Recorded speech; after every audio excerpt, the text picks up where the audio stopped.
very first CFO, and I think that is like a really cool topic. We've actually, in our group that we know each other through the Ditex group, we've talked about that over the last couple of years about maybe letting people that come in from like technology companies or CFOs that have really good, strong understanding of technology for two reasons. One, because the group has shrank a little bit, thank God, since like COVID days, but also a lot of people that I've talked to, kind of like yourself, that have gone on to report up to the CFO or report into the CFO's office, find that dynamic kind of hard. And I think I remember you saying you found the dynamic kind of hard at the start, but you actually learned to love it because you had learned the persona of a CFO.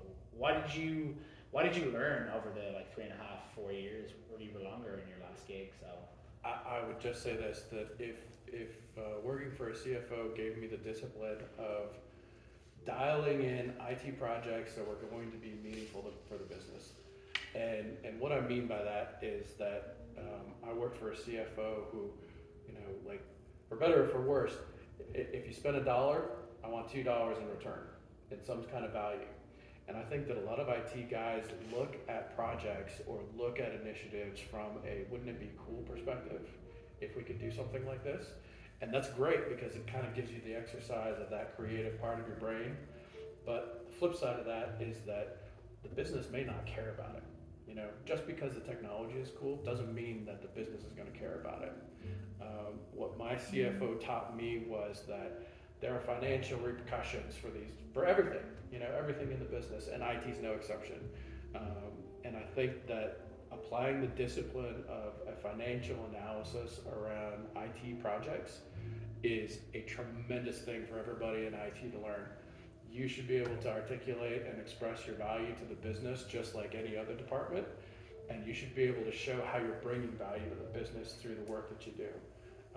And I think that that's what really makes IT evolve from sort of a service that's provided internally to a strategic partnership with the business. If you can make that leap and show your tangible value to the bottom line revenue, I can trace that from my budget line all the way to bottom line revenue, then you figured it out. You figured the puzzle out. And that plays into something that you said to me too when you first started working at your most recent, the last gig you worked at, was your whole goal is to weaponize. Absolutely. Weaponize IT, or weaponize the business by using IT, I think is what you said. And that line has stuck with me for a while because I've never heard anybody else say that. Did you actually get to that outcome in the end? Do you feel like you did, or at least in the CFO's eyes? Because that's the most important thing, right? Because you bring value, which is what you just said. I think I got pretty close. Okay. I think I got pretty close. I'm not sure what the bar would have been, and maybe that's something that I can take away as a learning. Yeah. But I think we got really close. And I think anytime that you can help to grow an organization from 300 people to over 1,200 people in the span of 5 years, that's a lot of growth, both not only in terms of FTEs, but in terms of budgets and in terms of revenue and in terms of everything else. That's a pretty steep growth curve. The fact that we kept up with that pace is a testament to the team that I had there. But I think the fact that we also enabled the business and helped the business to grow into that kind of size and revenue, I think that was a pretty good mark. And I'm pretty satisfied with the work that we did there. That's awesome. So then that kind of leads into what I wanted to talk about in terms of leadership through growth or through obstacles, let's say, because growth can sometimes be an obstacle to success internally. How did you manage with COVID? Like, what was the biggest problem, which I'm sure is obvious, but and also what was success like there when you kind of like were able to deal with it?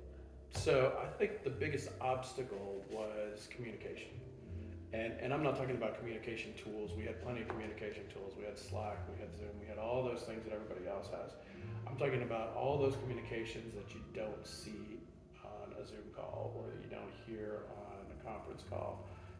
All those in-person gestures and side eyes and all those things that are nonverbal cues that people pick up on and that are part of communication. That's tough.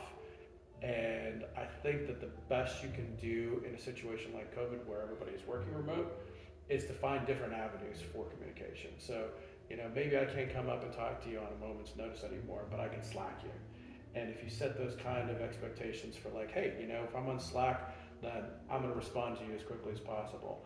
If I have do not disturb on, it means I'm in a meeting. I'm going to get back to you as soon as I possibly can, but you know, like it may not be immediate. Those kind of things are kind of the new world that we live in now in terms of remote work and remote workforces. So it's a new language I think everybody has to speak. And some people get it, some people don't. Some departments I think are better at it than others.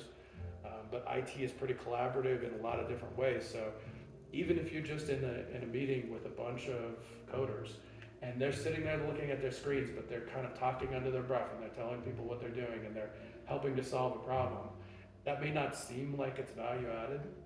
It really is, because you can see the look on their face. You can see when they're frustrated or when they're successful. You can see a lot of different nonverbal cues.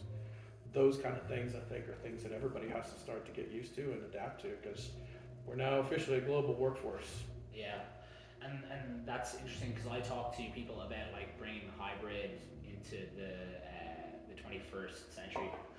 Yeah. And actually like owning hybrid. Most people-driven managers are really good at understanding that hybrid work is when people come into work, you may not get much productivity out, but you get that understanding of body language when you're out there. You know how somebody might take something because you can see the body cues. What do you think about hybrid? Like, what do you think about that from a leadership standpoint, and not from more from an outcome standpoint? Like, I think from a leadership perspective, leadership's always probably going to be mostly on site, and I say that because I think that the leadership team in any company is a little more, by definition, tight knit than other parts of the organization, and you rely on that, you know, that constant communication of what's your department doing, here's what my department is doing, let's stay in lockstep so that we're not tripping over each other, we're not screwing each other's plans up. And at that high level, one misstep can really make the difference between meeting quarterly numbers and not meeting quarterly numbers.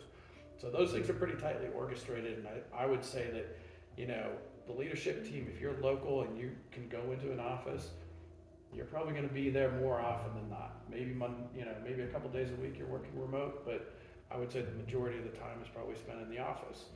For other teams where outcomes are more predictable and they're more assignable, look, I'm not the kind of person who looks over somebody's shoulders all day while they're working.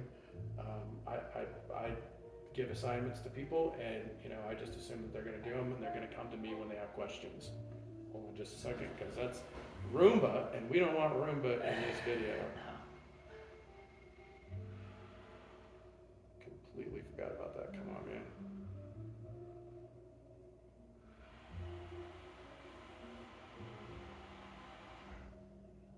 All right. So yeah, I'm an outcomes kind of guy.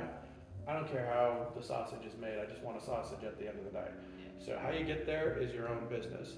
I think the people who have trouble with remote working and remote workforce, from a management perspective, they're the people who are micromanaging and who feel they have a need to have their thumbprint on everything, and that makes them very uncomfortable when they can't see the work being done. On the flip side of that, employees that, let's face it, there are some employees who are going to do as little as possible some days, and they're not going to give it their all. And I think that in a remote work situation, as a manager, you have to be very cognizant of who those people are, and not necessarily manage them out of the business. Maybe they're very valuable, but manage them in a little bit different way. Yeah. Give them smaller incremental deliverables and make sure that they're meeting those commitments, then work them up into a little bit more independence. I think that's just the way that people are going to be working from now on. I don't know that there's going to be 100% going back to the office after this. It's too much like putting toothpaste back in the tube. I feel the people that are dragging people, or companies that are dragging people back into the office, are ones that sign big leases, and they're trying to have a reason for using them, and probably will downsize after this. But you kind of brought up a point at the end there that I think is also important. It's like knowing your people is the most important thing. So if you know that somebody is their time management, they're going to do as little as possible and then rush to finish it because it's like the exam that you're trying to study for. Yeah. You give them that kind of stuff. You don't need status updates, either day by day, whatever. And then with them being the best employees, and you said something earlier, like you'd take 10 average employees over one stellar employee. You want to keep everybody that can perform for you. You just need to know who they are. That's why I think hybrid is going to ultimately stay. I think you're gonna have like town halls. You're gonna have people come in and just do pizza and like hang out. And get to know each other. I think that's the way it should go. But from a management standpoint and managing that, and you having to be close to the like executive leadership, how do you justify that as an IT department that that's the way it should stay? Because I know people right now, we've got the great reset or the great. I don't believe it's a great resignation. I just think it's a reset of people's values. Yeah. How do you turn around to like the CEO of a traditional company and they're like, hey, I want everybody in here. Or the CFO, I want everybody in here. We're paying for seats. We're paying for lights. We're like get everybody in here. What's your justification for saying, well, hold on a second, the only way we get to keep people is like? Well, I think it's a long-term strategy. I think that one, you have to keep in mind that putting butts in chairs in an office costs money. So, again, speak to the values of those different departments in the leadership team. If you're talking to the finance guy and the CFO, then maybe put $1 on here's what it costs for this person to come in here every single day and occupy this 100 square feet of real estate. If we didn't have that, next time we negotiate the lease, let's downsize, and there's no need to have that person there. IT is one of those unique departments where, let's face it, 90% of our job can be done from anywhere in the world as long as you've got some kind of network access. There's very little in-person things that need to be done from an IT perspective. Most of it's remote anyway. So if you have all of your stuff in a cloud and you have most of your employees on a stable platform and you have all these other things that are in place, it's pretty easy for IT to move out of the building. At that point, it's really just a management challenge, right? Yeah. It's keeping tabs on everything that needs to happen, holding people accountable for their deliverables, and managing a team that maybe is not as close as they would be if they were in the office. Yeah. But there are other ways to build that team, even though you're remote. I think that you can't discount the occasional get together, the happy hours, the lunches, things like that, just to build that camaraderie. Cool. And when you're doing happy hours, when you're doing the camaraderie, what's your favorite thing to do? What do you like to do with your team? I like to take people out to go drink. Even if they're teetotalers, somebody's going to find something to drink. I don't know. Absolutely. Yeah. And from a cultural standpoint, because that kind of leads into a culture, you're a leadership person. You're really in what cultures do you try to set when you're with your team? Like, what's the? So my philosophy when I'm building a team is that everybody on the team has a part to play. We all sink or swim together. Nobody's more important than anybody else. I don't really care about people's titles. I don't care about my own title. I think everybody should be able to communicate horizontally and vertically however they need to. And just, look at me as a resource for removing obstacles. I'm not there to tell people how to do their job. I'm there to remove obstacles that keep them from doing their job. And I think that that's how everybody on the team needs to interact. If you know something and you can share and help somebody else with the problem they're dealing with, then you got to step in and you got to help. Everybody's success is built off of everyone else's success. So I believe in that sort of team family at work. I think that everybody should have that kind of attitude. If it's just, hey, I come here for 8 hours a day and I do what I have to do and I earn my paycheck and I go home. There are places for that kind of attitude, but it's not something that I would prefer. Yeah, it's not like somebody you want to work with, whether it's like you're an employee